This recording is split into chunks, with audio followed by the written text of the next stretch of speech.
내년 20대 총선이 불과 5개월여 앞으로 다가왔습니다. 이번 총선 최고의 빅매치로 꼽히는 대구 수성갑은 여당의 벽을 깨려는 새정치민주연합 김부겸 전 의원과 이를 저지하려는 여당의 김문수 전 경기지사가 맞붙을 것으로 보입니다. 보수 혁신의 아이콘으로 여권의 잠재적인 대권 주자이시죠. 김문수 전 경기지사 스튜디오로 모셨습니다. 선생님 어서 오십시오. 예, 반갑습니다. 이제 대구에서 활동하신 지가 이제 본격적으로 활동하신 지가 얼마나 되신 거죠? 거의 5개월째 들어오고 있습니다. 예. 사실 지역구 활동하기 이제 바쁘실 텐데 오늘 서울에서 행사가 있었다고요? 어떤 모임입니까? 오늘 국제 인권회의, 북한 인권 개선을 위한 국제 인권회의가 오늘 서울에서 있어서 제가 거기에 참석해서 여러 가지 패널로서 발표를 하기 위해서 참석했습니다. 주로 지난번에 보니까 북한 인권법 발의 관련 말씀이셨다고 하시던데요. 어떤 내용입니까? 그렇습니다. 제가 10년 전에 북한 인권법을 국회에서 처음 발의를 했는데 지금 11년째 들어왔는데 아직까지 통과가 안 되고 있습니다. 그동안에 우리 서울에는 유엔 북한 인권 현장 사무소가 바로 여기 우리 연합뉴스 본사 근처에 오픈을 했습니다. 지난 6월 달에 개소를 했고요. 그래서 국제적인 관심을 가지고 유엔에서도 해마다 북한 인권 개선 결의안을 통과를 시키고 또 북한 김정은을 인권 침해자로서 국제형사재판소에 회부해야 된다.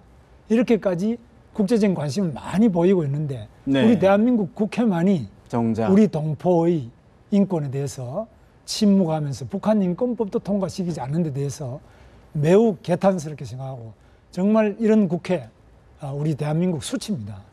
정말 바꿔야 됩니다. 알겠습니다. 이제 좀 총선 이야기를 좀 해봐야 될 것 같은데 앞서 말씀드렸던 것처럼 이제 총선이 5개월여 앞으로 다가왔는데 특히 지금 제구 지역에서 좀 활동을 하시는데 정부와 여당, 특히 박근혜 대통령에 대한 민심, 지역 민심이 어떻습니까? 대구 경북에서는 박근혜 대통령의 여러 가지 4대 개혁이나 국정교과서에 대한 지지 이런 것들이 확고합니다. 가장 확고한 지지를 보내고 있습니다.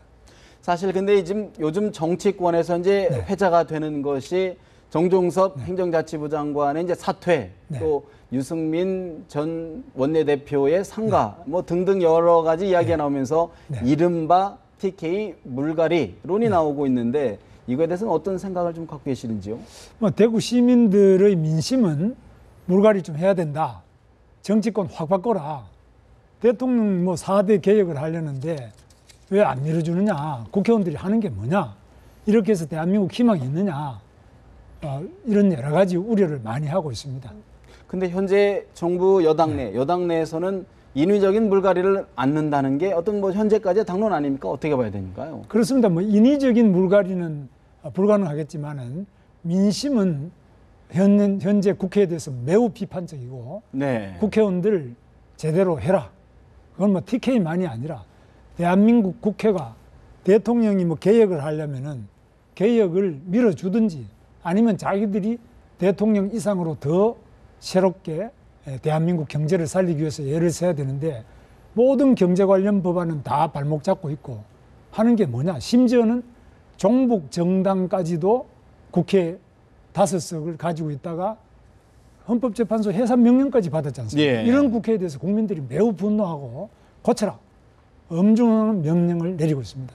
그렇다 그러면 어제 박근혜 대통령이 국무회의에서 진실된 사람만 선택해달라 이런 말씀을 하셨는데 같은 맥락인가요? 어떻게 보십니까? 그렇습니다. 진실한 사람만이 아니라 대한민국을 뜨겁게 사랑하고 자기를 희생할 수 있는 국회의원을 뽑아달라. 그리고 대한민국 민생 경제를 살릴 수 있는 사람 뽑을 때 그 초심을 잃지 않고 끝까지 국민과 나라를 위해서 자기를 희생할 수 있는 그런 국회의원으로 싹 바꿔라. 그거 못하면 국회 아예 없애라.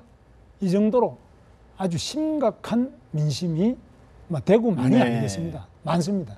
그런데 또 정치권, 특히 여당 내에서는 이제 박근혜 대통령의 그런 말씀이 자칫 이른바 물갈이, 청와대 인사라든가 정부 내각의 인사들의 출마를 위한 길닦기 아니냐 이런 해석도 나오는데요. 어떻게 봐야 됩니까? 그렇게 해석할 수도 있겠습니다만 제가 볼 때는 우리 국민들이 지금 국회에 대한 불신이 매우 극심한 경지에 도달했다는 것, 그리고 민생은 굉장히 어렵고 나라가 지금 외교적으로도 그렇고 어렵지 않습니까? 이런 상태에서 국민적인 합의를 해야 되는데 대통령이 아무리 말씀해도 여야 간에 또 일치가 안 되고 국회에서 선진화법이라는 것 때문에 60% 의석을 가져야 법안이 통과되는데 지금 새누리당이 53%밖에 없습니다. 그러니까 아무것도 할 수 없고 대통령이 아무리 4대 개혁법을 통과시키자고 해도 하나도 되지 못하고 있는 이 현실에 대해서 국민들이 매우 분노하고 있습니다. 그래서 이런 국회라면 차라리 없는 게 낫다. 이 정도까지 극단적인 국회 불신론이 나오고 있는데 이것은 역대 최고 수준에 도달해 있습니다. 그래서 우리 대통령 말씀이라고 생각하기보다도 국민의 이런 국회에 대한 불신과 분노의 목소리를 듣고 정치권이 진정 정치 개혁을 하지 않으면 네. 대한민국 미래가 없습니다. 경제도 살 수 없습니다. 국민이 희망을 가질 수 없습니다.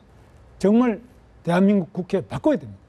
대통령의 어제 말씀이 이른바 국민들의 말씀, 국민들의 정서가 반영됐다 그런 취지의 말씀이신데 뭐 국민들의 현장의 목소리보다는 네.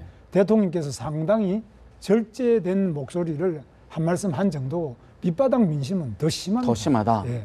사실 조금 지난 이야기일 수도 있겠지만 김 지사님께서 사실 대구로 출마하신다. 대구 네. 쪽에 이제 예. 뭐 정치적 의사를 이제 보이실 때 왜 굳이 대구까지 가실까 하는 게 좀 의아하는 분들이 많았는데요. 예, 지금 그렇습니다. 예, 어떻습니까? 그렇습니다. 첫째는 뭐 그런 의아한 건 당연할 겁니다. 왜냐하면 제가 정치 입문 자체가 경기도 부천 소사에서 국회의원을 3번 하고 또 경기도지사를 2번 했기 때문에 왜 대구로 가느냐. 대구가 바로 제 고향입니다. 네. 그래서 그런 고향이라고 그러면 왜 지금 늦게 가느냐. 거기에 이항구 의원이 관두면서 저를 오기를 원했고 또 그지 옆에 있는 주호영 의원, 대구 국회의원들 12명이 모두 제가 그곳에 와서 대구 경제도 살리고 또 대구에 지금 김부겸 의원 바로 우리 새누리당을 탈당해서 네. 야당으로 가서 우리 당의 근본적인 핵심 근거지를 접수하기 위해서 온 이런 것은 받아들일 수 없지 않느냐. 당신이 막아라. 이런 구원투수로서 고향 발전을 위한 일꾼으로서 한번 해봐라. 이런 요청이 있었는데 제가 좋다고 생각해서 받아들여서 열심히 뛰고 있습니다. 네. 사실 이제 김부겸 전 의원을 말씀하시니까 이야기를 하지 않을 수가 없는데 네. 사실 뭐 최근에 뭐 근자의 여론조사 결과를 보면 네. 김 전 의원이 좀 앞서 네. 갔거나 아니면 좀 이렇게 호각세를 보이는데 네. 지역의 여론은 어떻습니까? 그렇습니다. 김 지사님 읽으실 때. 김부겸 의원이 그곳에 와서 벌써 국회의원도 나오고 대구시장도 출마했기 때문에 상당히 친근하고 또 정치적으로 상당히 겸손하게 열심히 했기 때문에 많은 호응을 받고 있습니다. 그러나 정당 자체가 바로 우리 새누리당하고는 딱 반대되는 그 반새누리당의 중심에 가 있는데 원래 김부겸 의원이 우리 새누리당에서 국회의원이 처음 됐는데 바로 탈당해서 그 반대당에 가서 우리 새누리당의 심장을 접수하려고 하기 때문에 우리 당으로서 아마 받아들이기 좀 어려운 그런 형편이에요. 그래서 제가 그 구원투수로서 가서 맞붙게 됐습니다. 일각에서는 이미 이제 김 지사님은 이제 잠재적인 여권의 대선 뭐 주자군에 이제 오르셨는데 네. 오히려 김부겸 전 의원과 이제 맞붙게 되다 보니 네. 김부겸 전 의원의 몸값을 대권 주자 반열로 올려주는 것 아니냐라는 이야기가 있습니다. 어떻게 보십니까? 그렇습니다. 뭐 서로 정치가 그렇게 서로 도우면서 경쟁하면서 이렇게 해나가는 거라고 봅니다. 그래서 김부겸 의원이 힘들기도 하지만 그러나 또 우리가 이렇게 좋은 정치를 보여드림으로써 대구 수성갑 주민들은 상당히 고민도 되지만 네. 그러나 새로운 정치 서비스를 보게 되고 또 받을 수 있게 돼서 이것이 바로 정치 발전의 과정으로 저는 생각하고 그렇게 열심히 서로 페어플레이를 위해서 네. 노력하고 있습니다. 언젠가는 머지않아서 민심이 바뀔 것이다 이렇게 보시는 건가요? 어떻게 보십니까? 아니, 뭐 지금도 저한테 너무 우호적입니다. 그래서 물론 연령별로 차이는 있지만은 여론조사 하는 데 따라서 약간의 편차는 있지만은 너무 좋은 대접을 제가 많이 받고 있어서 짧은 시간에 과분한 지지와 또 많은 사랑을 해주시는 우리 수성갑 유권자 여러분들에게 감사를 드립니다. 알겠습니다. 사실 근데 지금 당내 상황을 보면 네. 총선 룰조차도 아직 확정이 안 된 게 있습니까? 어떻게 공천을 하겠다. 또 뭐 네. 이런 방식도 지금 정해지지가 않은 상태인데 어떻게 봅니까? 아직 오픈 프라이머리 제도 살아있는 겁니까? 어떻게 봐야 될까요? 그렇습니다. 이 오픈 프라이머리를 제도로서 제가 설계를 해서 우리 나경원 의원이 대표 발의를 해서 우리 새누리당 의총에서 결의해서 법안을 정개특위에 내놨는데 합의가 안 되고 있습니다. 그런데 제가 낼 때 이것은 속도전이다. 총선 1년 전에는 이 새 제도를 도입 확정해줘야 신인들이 네. 거기에 적응해서 뛸 수 있고 공정 경쟁이 가능하다. 빨리 해달라.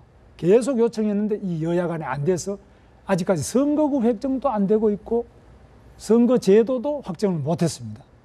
자꾸 늦으면 늦을수록 기득권자, 현역 국회의원이 유리합니다. 그래서 신인들이 제도 자체를 확정 안 했기 때문에 준비를 할 수 없습니다.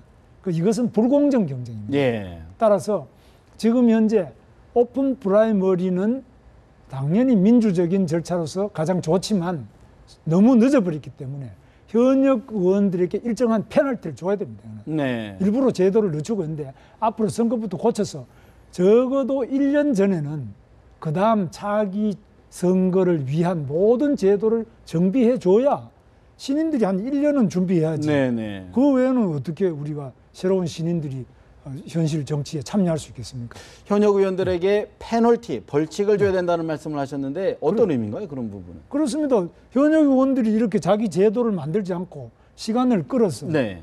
일부러 질질질 끌어가지고 제도를 늦게 만들어서 자기들 기득권을 지키려고 하는 이런 꼼수입니다. 일종의. 네. 이런 거에 대해서는 국민들이 준엄하게 페널티를 줘야 되고 당에서도 이런 부분에서 자기 반성과 성찰의 차원에서 현역에 상당한 물갈이가 있어야 된다고 저는 봅니다. 그렇군요. 오늘 사실 지금 여야 대표가 선거구 획정을 놓고 어젯밤에도 했고 했는데 결렬이 됐고 네. 오늘 12시에도 만났는데 결렬이 됐습니다. 네. 어떻게 풀어야 됩니까?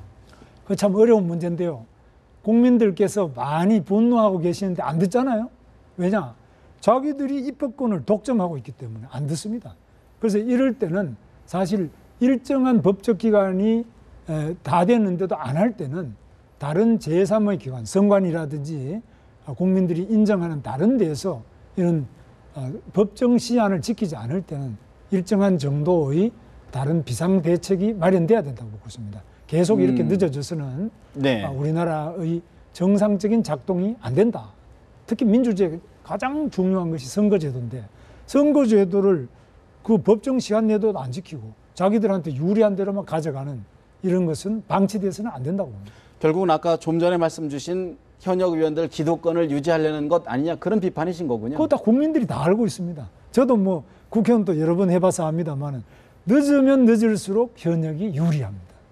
그런 거를 다 알고 있다는 말씀이시고 네. 사실 우리 김 지사님 얘기하면 이제 노동운동가 출신이시면서 또 국회의원 네. 또 8년간의 경기도 지사 네. 여러 다양한 분야에서 이제 경험을 겪으시면서 이제 잠재적인 여권의 대선 후보로 이제 반열에 오르셨는데 네. 집권 여당의 앞으로의 총선 승리 전략 또 대선까지 어떤 큰 비전 틀을 어떻게 가져가야 될까요? 좀 지금 대한민국 위기입니다.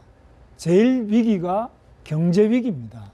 지금 아시다시피 수출도 안 되고 삼성, 현대, LG 등 다들 세계적인 수출 시장이 전망이 어둡습니다. 우리나라에는 또 굉장히 강한 강성 노조 때문에 비정규직과 정규직 사이의 격차도 심합니다. 노동시장의 그 선진화 정도 수준이 세계적으로 아주 뭐 거의 90등 이하로 떨어져 있습니다. 그리고 기업가들도 기업가 정신, 더 네. 투자하고 더 열심히 하고 세계시장 개척할 이런 정신이 약해져 있습니다.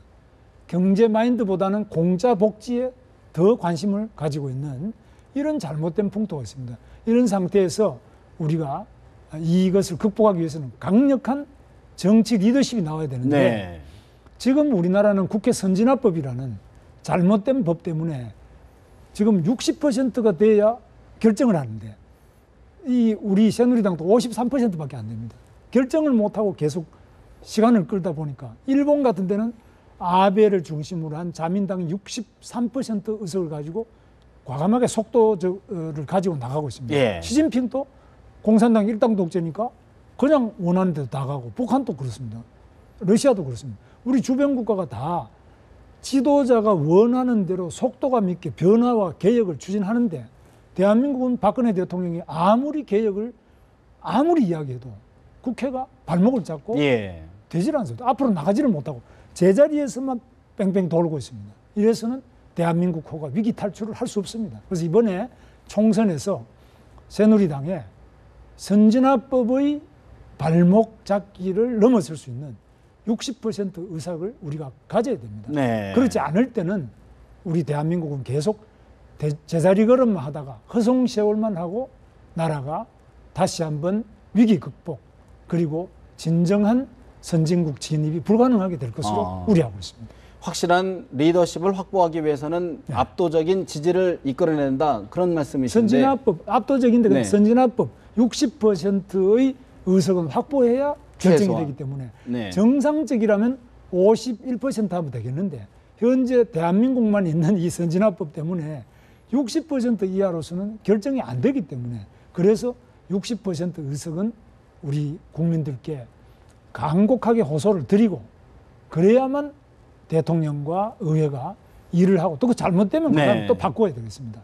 그렇다 그러면 60% 이상의 지지를 확보하기 위한 비전, 액션 플랜은 뭐가 있을까요? 좀 조언을 해주신다면. 예, 제일 중요한 점이 새누리당이 과감하게 자기 개혁, 혁신, 그걸 바로 보수 혁신이라고 우리가 했습니다만은 새누리당이 보다 더 확고한 국가관을 가지고 확고한 경제관을 가지고 확고하게 우리가 통일관을 가지고 국민들한테 이렇게 할 테니까 북한 인권법도 나 통과시키고 그리고 선진화법도 이렇게 앞으로 고쳐서 세계 글로벌 스탠다드에 맞게 고치겠다. 그리고 경제는 또 이렇게 살리겠다. 이런 부분을 확실히 제시하고 국민들한테 호응을 받아야만 60% 의석을 확보하지 않겠느냐. 그래서 그냥 잘 봐달라는 것이 아니라 확고한, 예를 들면 대통령 같으면 4대 개혁을 제시하듯이 네. 우리 당도 정치 개혁은 이렇게 몇 가지를 어떻게 하겠다 이걸 제시하고 국민들한테 간곡하게 호소하면 우리 국민들께서 나라의 위기 극복할 수 있는 것은 정치 리더십밖에 없다. 그래서 정치 리더십을 바로 세워주실 것으로 저는 믿고 있습니다. 구체적인 비전, 대안을 제시하라는 말씀이시군요. 그렇습니다. 알겠습니다. 오늘 말씀은 여기까지 들어야 될 것 같습니다. 오늘 말씀 고맙습니다. 감사합니다.